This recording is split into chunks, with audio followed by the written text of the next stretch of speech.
Die Zusage für die Panzerlieferung an die Ukraine dauerte monatelang.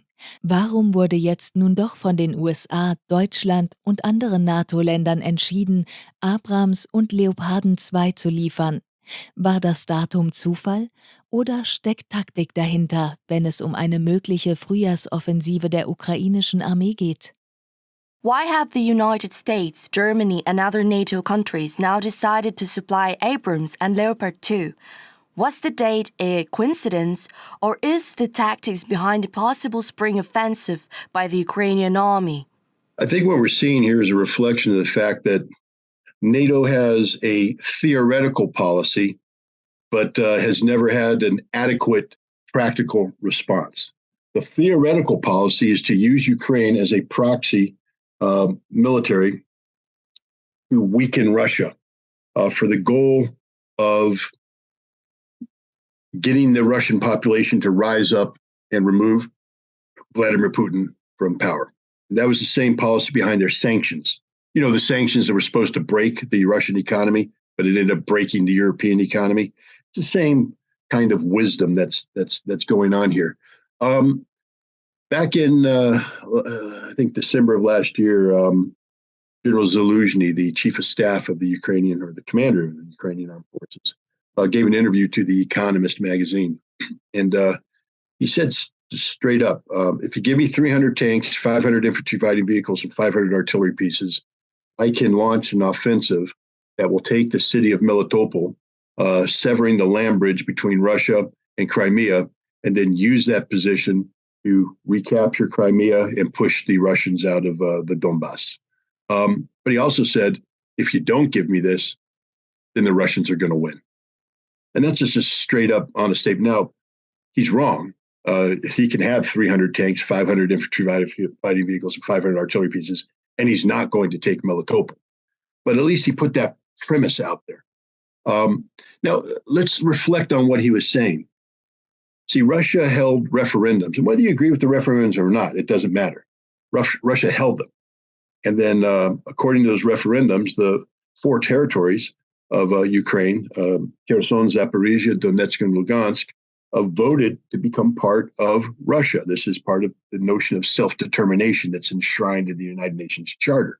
And Russia absorbed them. And under Article 65 of the Russian Constitution, they are part of Russia. So what the Ukrainian general is saying is that he wants NATO to empower him to execute a military operation that constitutes an existential threat to Russia. Now, people say, wait a minute, it's not driving on Moscow. It's not driving on St. Petersburg. I don't know if the Russians built up a Mexican army down south and was empowering them to go in and seize California, Arizona, New Mexico, Texas. It's not New York. It's not Washington State. It's not Virginia. It's not Florida. So how could it be it's an existential threat to the United States? And we would treat it as such. You bringing together the totality of our power to prevent this from happening. So Zaluzhny's asking NATO to empower him to engage in an existential threat against Russia. Why is this important? Russia has said straight up, there's only 2 reasons why it would use nuclear weapons. One would be as if it were attacked. And the second would be if NATO or a group of nations like NATO assembled sufficient conventional military power that represented an existential threat to the survival of Russia. So Zaluzhny is saying, give me the power to represent a threat to Russia so that what? I can trigger a nuclear war? Because that's what would happen.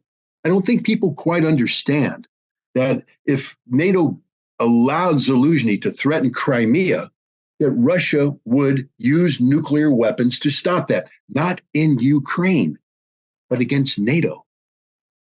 Every German living in Berlin understands that if this happened, you'd be gone. I mean, it is literally Auf Wiedersehen, goodbye.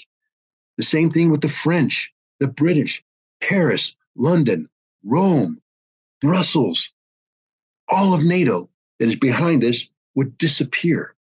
Absolutely. And the West knows this. That's why at the Ramstein contact group that met on January 20th, instead of getting 500 infantry fighting vehicles, the Ukrainians were given 290. And they're not of the same kind. There's stuff that the Ukrainians can't even use. I mean, of course they can use it. Let's talk about them. The United States is providing 59 M2 Bradley infantry fighting vehicles. These aren't the newest model. These are older ones that'll be refurbished and then provided to them. They are a maintenance nightmare. If you look at them, they break. And so we're giving them to the Ukrainians in hopes of what? That they can take 59, which is a battalion's worth, and with this battalion of M2 Bradleys, liberate Crimea? No. I mean, even if the Russians stepped aside and said, please enter Crimea, the majority of those vehicles would break down on their own volition before they got to Crimea. They're that difficult to maintain. But the Russians have built defensive systems, and they would slaughter these Ukrainians. So anybody in the M2 Bradley is literally a dead man driving. We're giving them 90 Stryker, infantry. They're not fighting vehicles; they're carrying vehicles. They can carry infantrymen, but the Ukrainians are going to use them as infantry fighting vehicles. Again, difficult to maintain, and one of the most difficult parts of it is what's called the height management system. It keeps the body of the vehicle off of the wheels, and it's very, very tricky. And if you don't constantly maintain it, it sinks down and flattens all the tires. And if you've ever tried to drive a Stryker with 8 flattened tires or 6 flattened, you can't.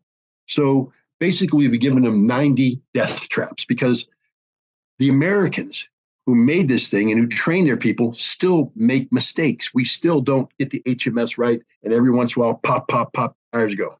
Now we're going to turn it over to the Ukrainians who aren't properly trained, have no clue what they're doing, and will forget the multitude of steps that have to be taken to keep the HMS system functional.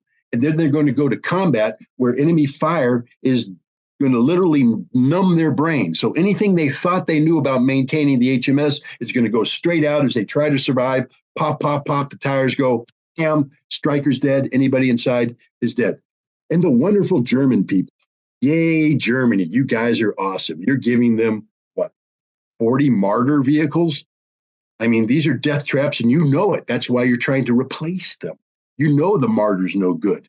But you're not going to give them the frontline Martyrs that you guys had because you really don't like the Ukrainians very much.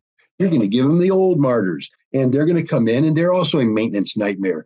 And again, they're going to come in, break down. The Ukrainians aren't going to know how to use them. Wham! What did I just describe?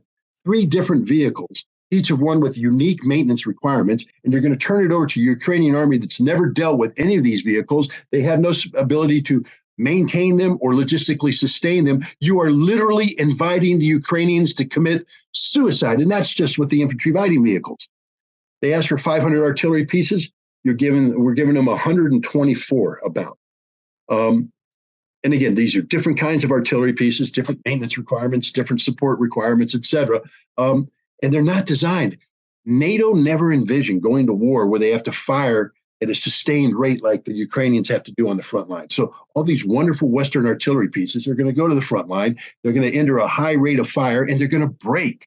And again, the Ukrainians don't know how to fix them. So now they're either going to get destroyed in place, or they have to be taken out back to Poland, Germany, or wherever they came from to be maintained. Wow, we've done them a great favor. And now we're giving them tanks. Why? Because we want to feel good. Because Zelensky said, without tanks, I can't win.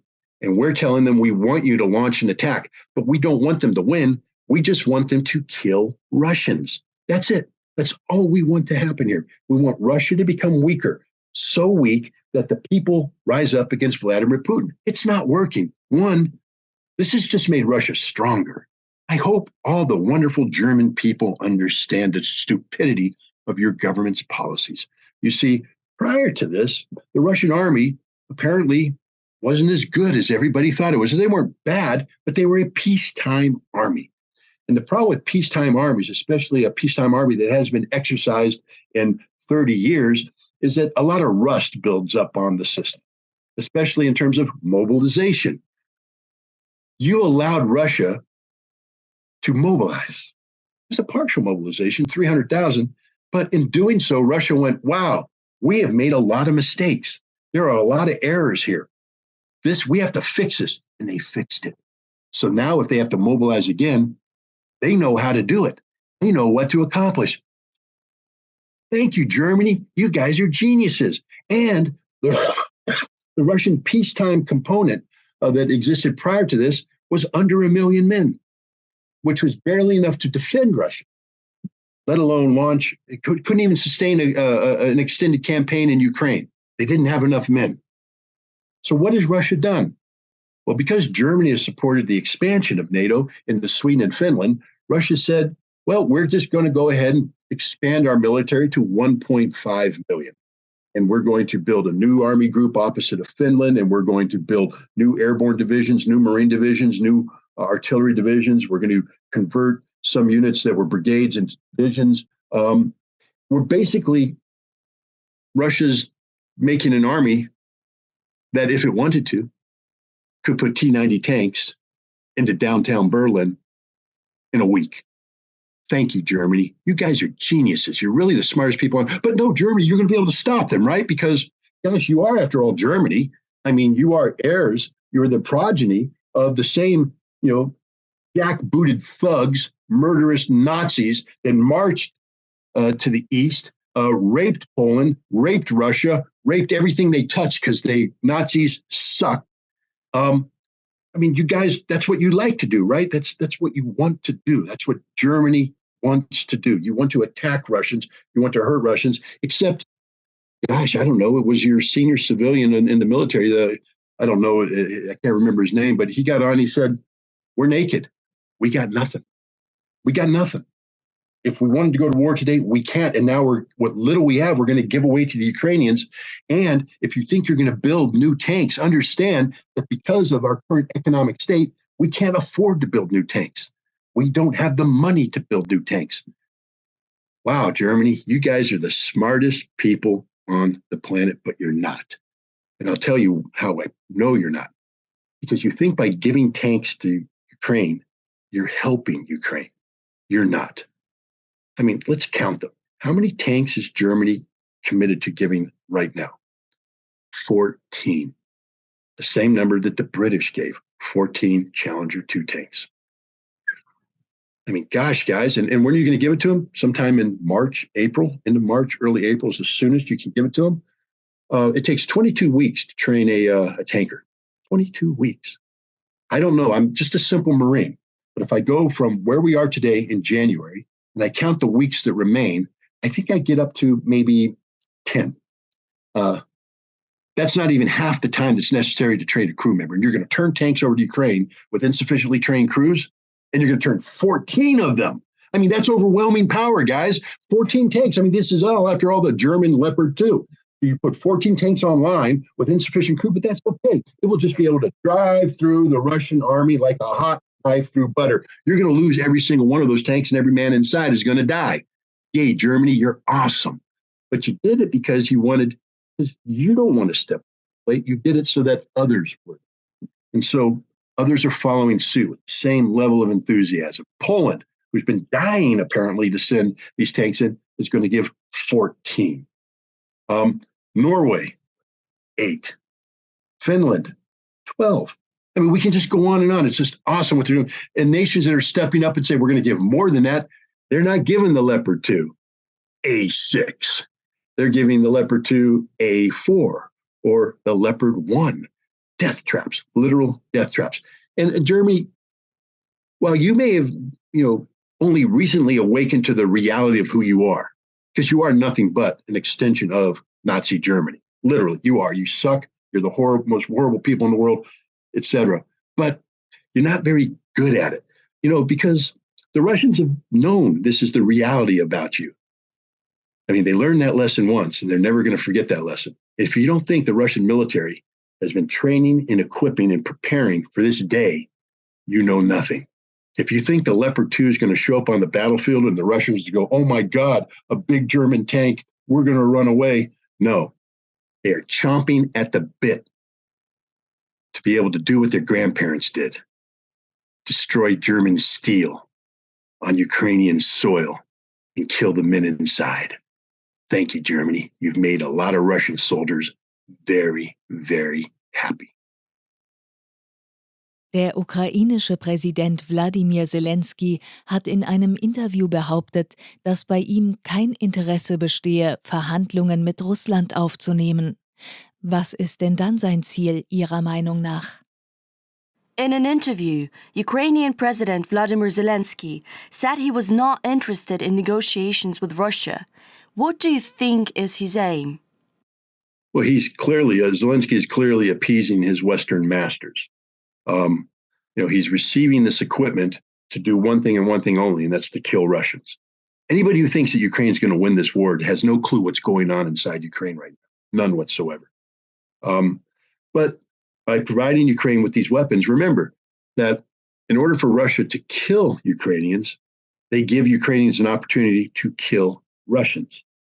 And even if the kill ratio is 10-1, let's say Russia kills 40,000 Ukrainians. That means Ukraine is going to kill at least 4,000 Russians.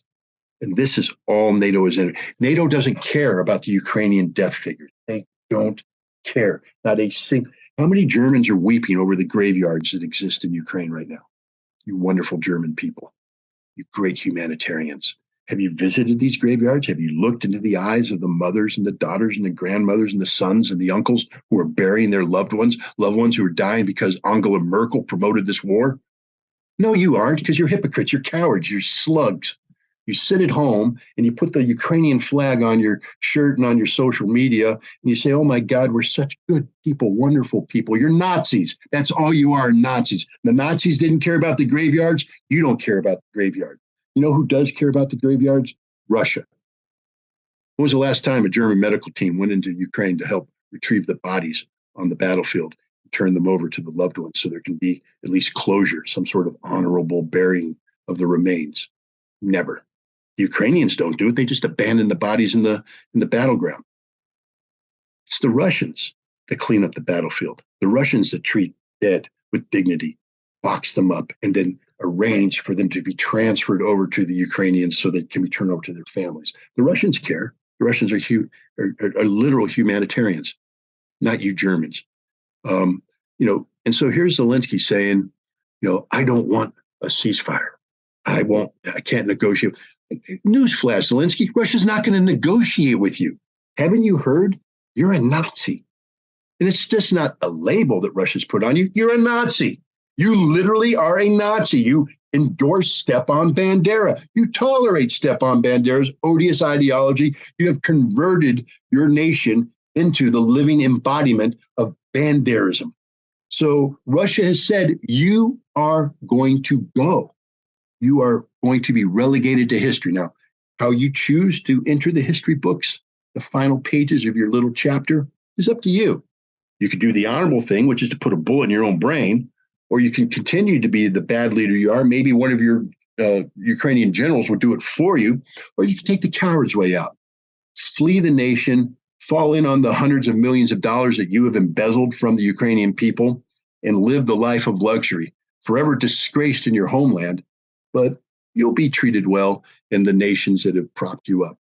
Russia's not going to negotiate with Zelensky. There will be no negotiation here. Ask General Krebs and General Wiedling. And these are names that maybe the Germans might want to familiarize themselves with. Those are the two generals that surrendered Berlin to General Chuikov. Now, Chuikov is a name that most Germans might, again, want to familiarize yourself. He was the commander of the 62nd Army in Stalingrad, where the Russians broke the back of Nazi Germany's assault on the Soviet Union. And his army was so heroic that they renamed it the 8th Guards Army. And he's the guy that actually led the charge into Berlin. The Tiergarten, where the current memorial is, was captured by Chuikov's forces. And Chuikov received General Krebs and General Wiedling, not because it was a negotiation. It was basically unconditional surrender. You don't get to tell us what you think you want to have happen. You're just going to surrender and pray we show mercy. And the Russians did show mercy. Maybe they shouldn't have, because somewhere right now in Germany are the grandchildren, the great-grandchildren of Krebs and Wiedling and the other Germans that the Soviets allowed to survive. And they're sitting there doing the same thing, promoting war against Russia. Read your history, Germany. It doesn't end well for you. Nach Waffen und Panzern stehen nun auf dem Wunschzettel Kiews auch Kampfjets. Wo soll das Ihrer Meinung nach denn enden? Kiev's wish list now includes fighter jets. Where do you think this is going to end? I mean, at some point in time, this becomes a comedy show if the results weren't so tragic. I think what he's talking about is he wants F-16 fighters, American-made F-16 fighters. Why? Because like the Leopard 2 tank and the M1 tank, they exist everywhere. They're all throughout NATO. So NATO nations would gladly give up their F-16s. Maybe the United States would. The F-16's a very old airframe. And unless you get one of the newer models, you're going to inherit an airframe that literally the wings are being flown off of it. It's been flown so much. Zelensky might want to study what's called metal fatigue and what happens when you overstress metal at time. It will break. So, the American Air Force has literally been flying the wings off of its F-16s. And so many of these aircraft aren't as mission capable as they were intended to be. They require a lot of maintenance, et cetera. But it's a decent aircraft if you put an American pilot who has been extensively trained in its operations in the cockpit. And then that American pilot has to be directed and coordinated in the battlefield with an AWACS airplane, airborne warning and control aircraft, with E3, we call it Sentry. And it will direct the pilot using intelligence information, et cetera. And then the pilot will be flying with other pilots who will provide coverage and support. There will be electronic warfare that will fly and support. So it's a team effort. The F-16 by itself isn't going to do anything. So except kill the Ukrainian pilot that's going to be flying it. It takes a long time to train an F-16 pilot. There are a lot of pilots transition into the F-16 from other aircraft. It's not an overnight transition. It's a lengthy process of relearning how to fly that particular airframe. So Zelensky went, please, America, give Zelensky every F-16 he wants. Europe, empty out your arsenal. Give Zelensky every F-16 you have. Give it to him. Give him everything. Please do it. Do it. Because that's the quickest way to kill all of Ukraine's pilots. That's it. All it will do is result in dead Ukrainian pilots. Ukraine has a air defense system that is hanging on by the skin of its teeth, but it's still sufficient to threaten Russian aircraft over, but if you put Ukrainian aircraft up over Ukrainian airspace, they will be shot down by Russian air defense, which is far more superior than anything either Ukraine or NATO has. And just ask NATO. I mean, Germany, you know this, you guys. You sat in on the meeting when the Shahed 136s, which the Russians call Geranium 2s, started raining down on Ukraine, and the Ukrainian air defense couldn't stop them. It was Germany together with the rest of Europe that met in an emergency session saying, we don't have anything that can stop this. We need to spend billions of dollars to try and build an air defense system. So you guys are naked, not only on the ground, according to the German official, but you're naked in air defense as well. Ukraine is as well. Give them all your aircraft. Please give them every single thing they're asking for so that they can all be destroyed, and Europe will even be weaker when Russia decides to drive in on Berlin and park its T-90 tanks on the Tiergarten pedestals.